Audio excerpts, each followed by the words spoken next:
ఈ వర్గీకరణ వల్ల 2025లో జరిగే వర్గీకరణ వల్ల మాకు మేలు జరగలేదు, మాకు మేలు కంటే అన్యాయమే జరిగిందని రాబోయే 10 ఏళ్లకో 20 ఏళ్లకో 30 ఏళ్లకో ఏ కులానికి కూడా ఆ అభిప్రాయం రాకుండా ఉండాలి, ఏ కులం కూడా నష్టపోకుండా ఉండాలి, ఏ కులం బిడ్డలు కూడా రాబోయే తరాలు కూడా జరిగిన వర్గీకరణ వల్ల మేము నష్టపోయినామని చెప్పి అనుకోకుండా ఉండాలి.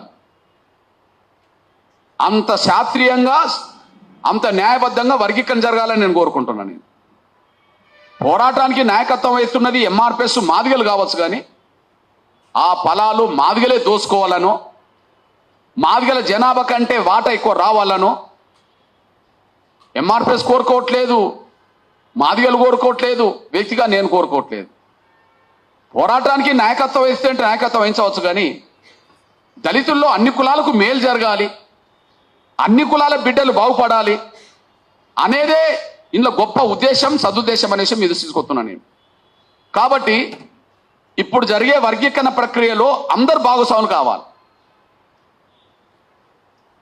ఇప్పుడు జరిగే వర్గీకరణ ప్రక్రియ రేపు 100 ఏళ్ళు ఉంటుంది అనుకుందాం.